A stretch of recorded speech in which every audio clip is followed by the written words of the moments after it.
네, 신학의 대중화, 대중의 신학화를 꿈꾼다. 모두를 위한 신학, 신학 블록버스터 시작합니다.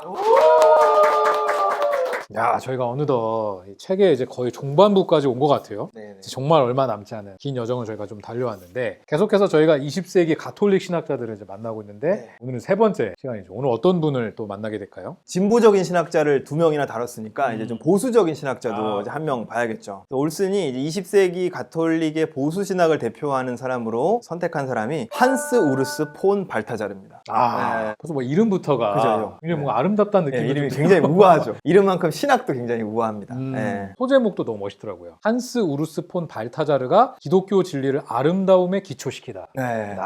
어떤 분인가요? 발타자르도 스위스 사람이고요. 아하. 우리가 다루는 현대 신학자들 거의 대부분이 사실은 이제 대학에서도 가르친 교수들이었는데 독특하게도 이분은 대학에서 가르친 적이 없고 평생 이제 제야에서 저술가로 활동했다고 해요. 생전에도 영향력이 꽤 있긴 했지만 돌아가시고 나서 더 큰 사랑을 받고 있는 신학자예요. 발타자르의 영향력은 지금 이제 가톨릭을 넘어서 개신교뿐만 아니라 기독교 세계 전체에 아주 크게 이제 미치고 있죠. 오늘 방송을 통해서 이제 발타자르의 어떤 매력 때문에 그렇게 많은 사람들이 좋아하는지 좀 한번 알아보면 좋을 것 같습니다. 신학자로서 이제 이 발타자르의 가장 큰 목표는 신앙이 신비라는 걸 이제 다양한 방식으로 일깨우는 것이었어요. 발타자르의 신학이 그렇게 체계적이지는 않아요. 근데 그건 체계화할 실력이 부족해서가 아니라 이제 신학이 교리를 체계화하는 것 이상이라고 보았기 때문인 거죠. 그리고 발타자르는 보수적이긴 한데 이제 그렇다고 무턱대고 뭐 전통만 강조한 사람은 아니었어요. 전통을 중시하면서도 그것을 현대에 맞게 이제 창의적으로 표현하려고 노력한 사람이죠. 그리고 이제 현대성을 부정적으로 봤어요. 그런 면에서 보수라고 할 수 있는데 그러면서도 또 현대 학문에는 아주 박식했던 사람이라고 해요. 그래서 발타자르의 스승이었던 가톨릭 신학자 이제 앙리 드 리박이라는 분이 있는데 이분은 발타자르를 우리 시대 최고의 교양인이다 이렇게 이제 불렀다고 하죠. 개신교 용어를 써서 말하자면 발타자르는 보수주의자이긴 한데 이제 반지성적인 근본주의자는 아니었던 거죠. 개신교 신학자랑 좀 저희가 간간히 비교해가면서 설명을 하고 있는데 라너가 그래서 틸리랑 비슷하다. 신학의 내용이 이제 이런 얘기를 했었는데 발타자르는 바르트랑 비슷한 포지션이라고 볼 수 있어요. 신학의 내용이 비슷하다기보다 이제 보수적이면서도 근본주의적이지는 않고 전통을 현대적인 방식으로 표현하려 했다는 점에서 이제 비슷하다고 할 수 있죠. 재밌는 건 실제로 발타자르는 가톨릭에서 가장 저명한 바르트 연구가이기도 해요. 개인적으로 교류도 이제 바르트랑 많이 했고요. 바르트가 자기 신학을 가장 잘 이해한 학자로 이제 이 발타자르를 꼽으면서 이제 극찬을 하기도 했었죠. 발타자르의 신학을 이해하려면 먼저 이제 누벨 테올로지라는 운동을 살펴봐야 해요. 이게 되게 중요한 핵심 어구 중에 하나더라고요. 맞아요. 프랑스어로 이제 새로운 신학이라는 뜻인데 저희가 19세기 가톨릭 신학할 때도 요 얘기 잠깐 했었어요. 그때 모리스 블롱델 기억하실 건데 이분이 누벨 테올로지의 선구자라고 볼 수 있죠. 이분에서 시작해서 뭐 이브 콩가르, 앙리 드 리박 이런 프랑스 신학자들이 주도했기 때문에 이제 프랑스 이름이 붙은 거죠. 발타자르도 이제 이 누벨 테올로지에 속한 학자예요. 발타자르를 통해서 우리가 이제 누벨 테올로지 핵심 아이디어를 한번 살펴보면 발타자르는 현대 사회가 신비와 아름다움에 대한 감각을 상실한 것을 굉장히 안타까워했어요. 뭔가 몽골몽골한 게 신비와 아름다움에 대한 감각을 왜 상실하게 됐나. 발타자르의 생각은 자연에서 초자연적인 것, 영적인 것을 배제해버렸기 때문이라고 봤어요. 재밌는 건 예전에 세속신학 기억하세요? 세속신학자들은 기독교가 이제 자연을 탈신성화했기 때문에 문명이 발전할 수 있었다.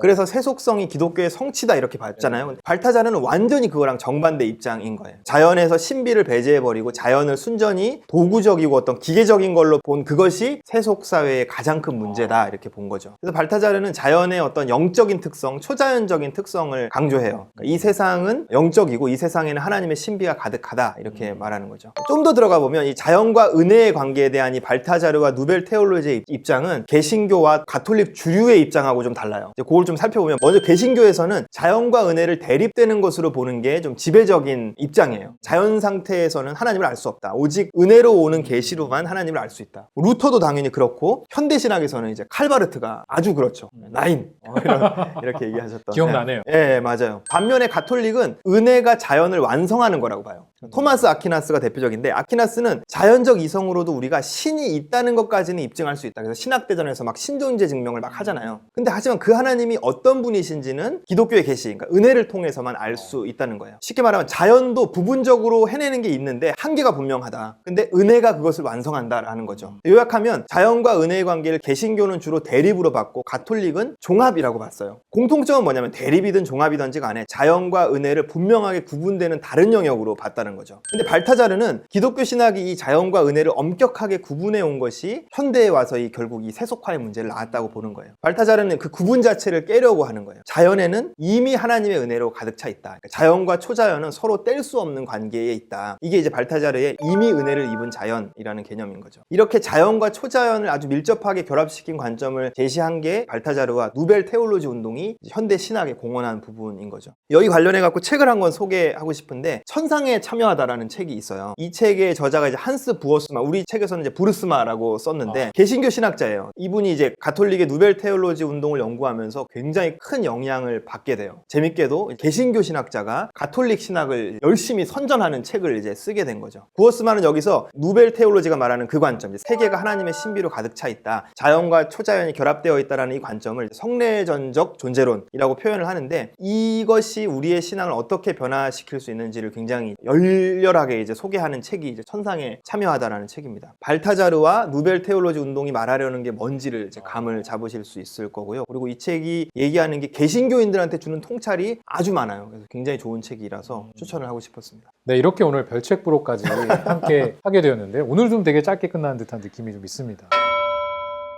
발타자르는 이 관점에서 현대 기독교도 비판해요. 현대 기독교가 인지적인 것을 너무 강조하다 보니까 신앙을 이제 교리를 배우고 지적으로 동의하는 것으로 전락시켜 버렸다. 발타자르가 보기에 신앙은 하나님의 아름다움에 사로잡히는 미학적인 경험이다.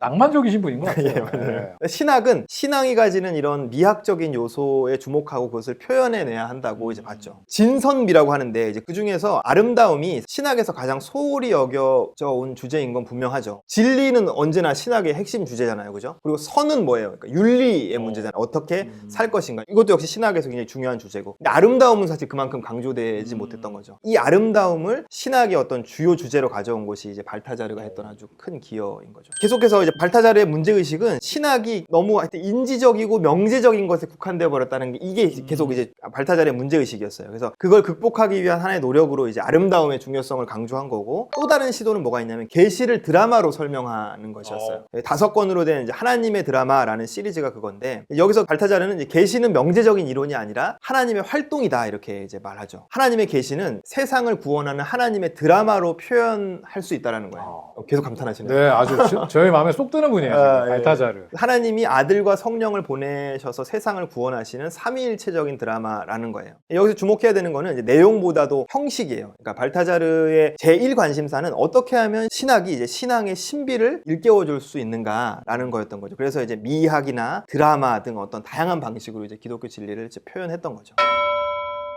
이제 발타자르 신학에서 이제 구체적인 내용 중에서 좀 특징적인 거 몇 가지만 좀 정리하고 마치려고 하는데, 발타자르는 먼저 이제 예수의 죽음과 부활 사이에 무슨 일이 있었는지를 이제 신학적으로 설명하려고 시도를 했어요. 그래서 발타자르 연구자 중에 한 사람은 이 성토요일에 대한 설명이 발타자르가 가톨릭 전통에서 했던 가장 위대한 혁신이다 이렇게 평가하기도 하더라고요. 예수님이 죽음과 부활 사이에 지옥으로 내려가셨다라는 것을 이제 예수님의 지옥 강화 교리라고 불러요. 베드로전서 3장 19절이 이제 그 근거가 되는데, 발타자르는 이제 이 지옥 강화 교리가 상징적인 표현이 아니라 아주 실제적인 사건이었다고 보는 거죠. 지옥에 있는 자들에게도 복음이 전해졌다. 예수의 십자가만이 아니라 이 지옥 강화 역시도 어떤 인류의 속죄를 위한 핵심적인 사역이었다는 거죠. 그래서 발타자르는 지옥은 존재하지만 성토요일 때문에 우리는 그것이 비어있다고 소망할 수 있다 이렇게 이제 주장을 해요. 기독교 교리는 지옥이 존재한다고 말하지 그 안에 사람이 있다고 말하지는 않는다는 거죠. 이러한 발타자르의 구원론이 이제 보편 구원론으로 들리긴 하지만 그렇다고 단정하기는 어려워요. 왜냐하면 발타자르가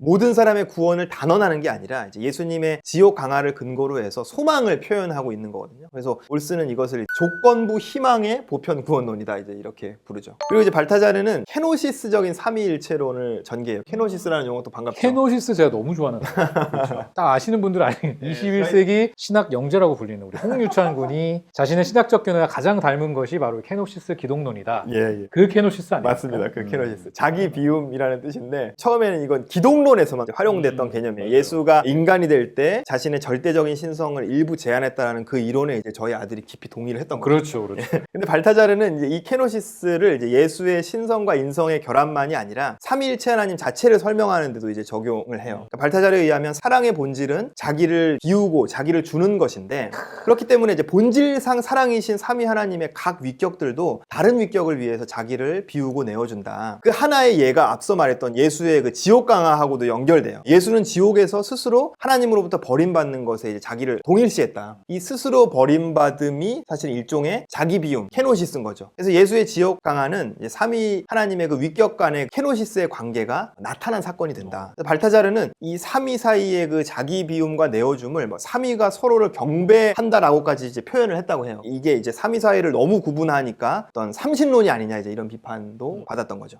발타자르에 대한 비판들도 있는데, 이제 발타자르는 현대성에 대해서 너무 부정적이어서 이제 전근대적인 신학을 했다라는 비판이 있어요. 그래서 좀 보수적이라는 평가를 받는 거죠. 그러니까 사실상 뭐 중세 신학으로 후퇴해버린 게 아니냐. 하지만 또 반대편에서는 발타자르가 전통을 중시하긴 했지만 그것을 현대적으로 해석하고 표현하려는 신학을 했다. 정근대적이라고 이야기하는 건 지나치다 이제 이렇게 반박하기도 하죠. 또 발타자르는 또 세계의 아름다움, 신성함 이런 것을 지나치게 또 강조해서 또 비판을 좀 받아요. 이 세계가 악과 고난으로 가득 찬 세상이라는 것을 너무 이제 소홀히 하는 것은 아니냐라는 거죠. 발타자르의 하나님의 드라마라는 그 시리즈에서는 이제 하나님의 활동이 있고 거기에 저항하는 악이 있다라는 것에 대해서 또 강조해서 말하고 있어요. 그래서 제가 보기에는 세상의 아름다움만을 강조한다고 비판받을 정도로 균형을 잃은 것 같아 보이지는 않습니다. 네. 그래도 어쨌든 이분이 훌륭한 업적을 쌓으셨던 분이기 때문에 맞아요. 예. 의의가 있겠죠. 발타자르는 이제 독창적인 방식으로 현대 신학에 기여를 했죠. 들으면서도 느껴졌지만 좀 맞아요. 참신하잖아요. 네. 예. 신학의 내용이 뭐 아주 참신하거나 독특한 건 아닌데 그 형식이나 맞아요. 표현 방식이 아주 참신하다고 보는 게 맞겠죠. 드라마라는 역동적인 개념을 활용해서 신학을 전개한 것도 그렇고, 또 신학에 대해서 그동안 소홀하게 여겼던 어떤 미학적인 측면들을 강조한 것도 그렇죠. 사실 발타자르의 개신교 신학자들이 많이 또 열광하는데, 그런 이유도 개신교가 미학적인 면에서 특히 취약하기 때문이기도 한 것 같아요. 개신교 예배당에 가면은 십자가만 덜렁 있잖아요. 예. 예. 그런 결핍 때문에 또 개신교인들이 발타자르에게서 대안을 찾고자 하는 그런 면도 있는 것 같아요. 상대적인 끌림이라고 해야 그렇죠, 그렇죠. 또 우리 책에서는 이제 별로 강조되진 않았지만 신학과 영성을 잘 통합했다는 것도 이분의 신학의 의의로 꼽혀요. 중세까지만 해도 신학은 영성과 아주 밀접하게 관련이 되어 있었는데, 근대로 넘어오면서 이제 신학은 학문의 영역으로, 영성은 신앙의 영역으로 이제 엄격하게 이제 분리가 되어버렸죠. 근데 이제 발타자르뿐만 아니라 이 누벨 테올로지 운동은 이 세계가 하나님의 신비로 가득 차 있다라는 걸 강조하기 때문에 관상기도 이런 방식으로 이제 그 신비에 잠기는 경험들을 굉장히 강조해요. 그런 어떤 부분들이 신학과 영성을 잘 통합해낸 또 좋은 예라고 할 수 있겠죠. 보면서도 뭔가 낭만적이시고 예술을 좋아하고 이런 것들이 좀 묻어나니까 더 많은 접점이 맞아요. 있을 예. 수밖에 없겠다 이런 생각 좀 해보게 됐던 것 같아요. 좀 어떠셨어요? 이번에 가톨릭 그러게요. 전체 신학자들을 저희가 만나보기도 쉽지 않은데 예. 또 홍쌤은 또 이분들 정리하시는 또 입장이잖아요. 예. 저도 사실 가톨릭 신학을 잘 아는 편은 아니어서 이번에 정리하면서 이제 책도 좀 많이 봐야 됐고 고생을 많이 했습니다. 그러니까요. 요즘 문과가 또 촉촉하시네요.